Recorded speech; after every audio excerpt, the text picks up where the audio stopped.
그래서 그들에게 이르시되 사람들이 어찌하여 그리스도를 다윗의 자손이라 하느냐. 시편에 다윗이 친히 말하였으되 주께서 내 주께 이르시되 내가 내 원수를 내 발등상으로 삼을 때까지 내 우편에 앉으리라 하셨도다 하였느니라. 그런즉 다윗이 그리스도를 주라 칭하였으니 어찌 그의 자손이 되겠느냐 하시니라. 모든 백성이 들을 때 예수께서 그 제자들에게 이르시되 긴 옷을 입고 다니는 것을 원하며 시장에서 모난 받는 것과 회당의 높은 자리와 잔치의 윗자리를 좋아하는 서기관들을 삼가라. 그들은 과부의 가산을 삼키며 외식으로 길게 기도하니 그들이 더 엄중한 심판을 받으리라 하시니라. 예수께서 눈을 들어 부자들이 헌금함에 헌금 넣는 것을 보시고 또 어떤 가난한 과부가 두 렙돈 넣는 것을 보시고 이르시되 내가 참으로 너희에게 말하노니 이 가난한 과부가 다른 모든 사람보다 많이 넣었도다. 함께 읽겠습니다. 저들은 그 풍족한 중에서 헌금을 넣었거니와 이 과부는 그 가난한 중에서 자기가 가지고 있는 생활비 전부를 넣었느니라 하시니라. 아멘.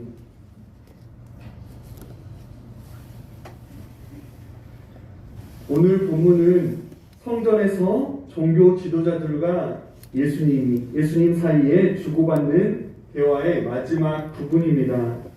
오늘 본문에서 예수님은 그리스도에 대한 유대인들의 편협한 이해와 왜곡을 바로 잡으시고 제자들에게 서기관들의 위선을 본받지 않도록 경고하십니다.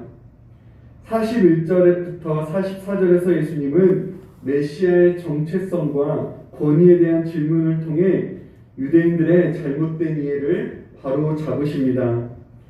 41절에서 계속해서 질문을 받던 예수님은 이제 종교 지도자들에게 어떻게 그리스도를 다윗의 자손으로 부를 수 있는지를 질문하십니다. 당시 유대인들은 구약의 선지자들의 예언을 근거해 다윗의 아들이 이스라엘의 왕과 구원자로 등장할 것을 기대하고 있었습니다.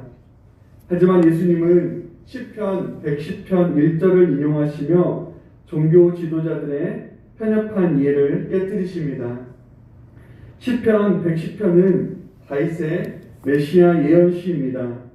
예수님은 다윗이 110편 1절에서 메시아 곧 장차 오실 그리스도를 주로 고백하고 있으며 하나님 우편에 앉으실 분임을 말하고 있다고 하십니다. 시편 110편 1절은 다윗의 아들이 주의 신분과 그리스도의 정체성을 동시에 갖고 있을 때야만 가능한 논리입니다. 예수님은 다윗의 자손으로 태어나 백성을 구원하시기 때문에 그리스도가 되시며 부활 승천하시어 하나님의 우편에 앉으실 것이기에 주가 되십니다.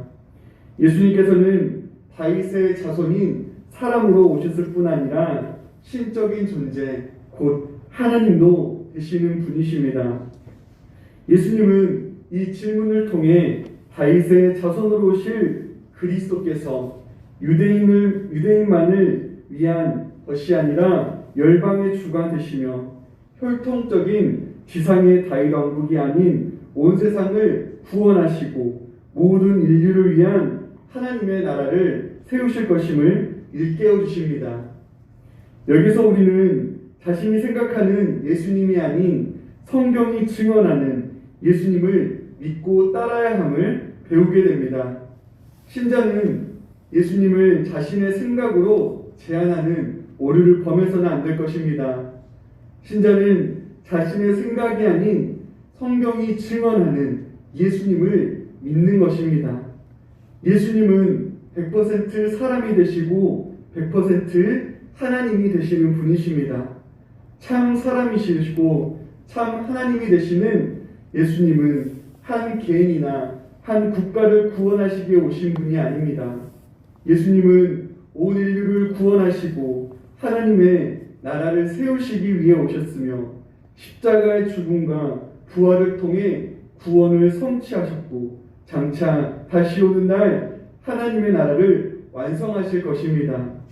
이렇게 우리는 늘 말씀을 가까이 하며 예수님을 향한 바른 믿음과 바른 섬김 가운데 예수님을 믿고 따라할 것입니다.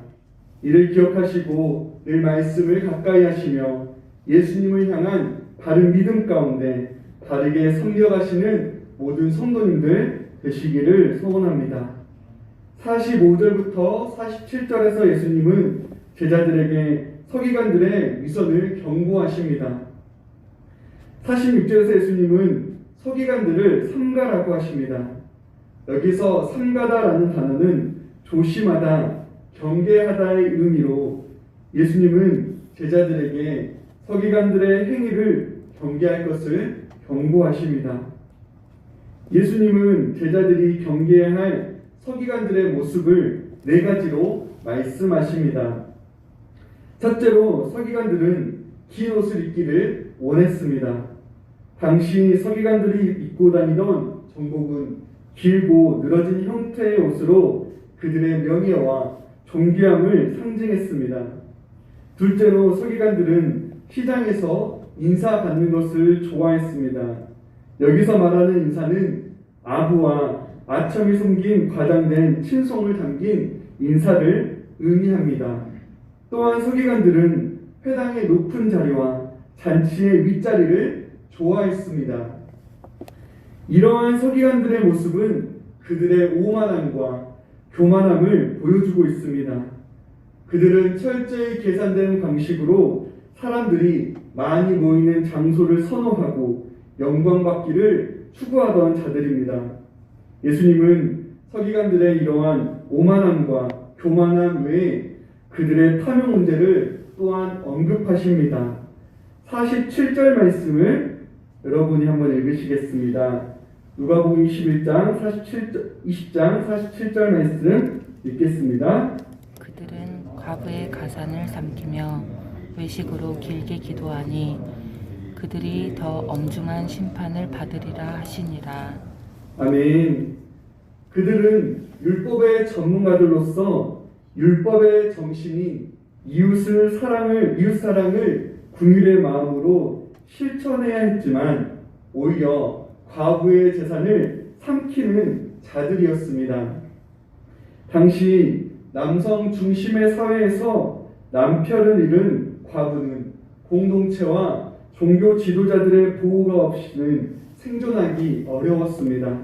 또한 서기관들은 보여주기식으로 길게 기도하며 자신의 경건을 드러내고자 했습니다. 그들은 자신의 고귀함과 영광만을 생각하며 이웃 사랑과는 정반대의 행위를 일삼았습니다. 신앙과 하나님을 가지고 자신의 명예를 구하고 자신의 지식과 신분으로 부를 축적하기 위해 사용하는 자들이었습니다. 예수님은 그런 서기관들을 향해 더욱 엄중한 심판을 받으리라고 선포하십니다. 오만과 교만, 탐욕으로 가득 찬 그들이 더욱 길게 기도할수록 또한 삼키는 재산이 더욱 많을수록 하나님께 받을 심판도 더욱 엄중할 것을 경고하시는 것입니다. 예수님은 제자들이 명예를 추구하고 직분을 경제적 이익으로 챙기는 수단으로 사용하는 자들이 받을 심판이 엄중하기에 그들의 태도를 닮지 않도록 주의할 것을 경고하십니다. 오늘날의 그리스도인들도 이러한 서기관들의 모습을 경계해야 합니다. 말씀과 기도로 살아가는 경건의 모습이 자칫 외식과 위선의 모습이 될 수 있습니다. 말씀과 기도의 삶이 하나님의 영광을 위한 삶이 아닌 자신의 영광을 위한 삶이 되고 하나님과 이웃을 더욱 사랑하는 일이 아닌 자신을 더욱 사랑하는 위선의 도구로 전락할 수 있다는 것입니다. 혹 자신의 신앙이 하나님이 아닌 사람을 의식하는 외식에 빠져 있지 않는지를 살펴보시며 대접받고 섬김받는 자리를 좋아하며 마땅히 행할 나눔과 섬김을 잃어버리고 있지는 않은지 자신을 돌아보시기를 바랍니다.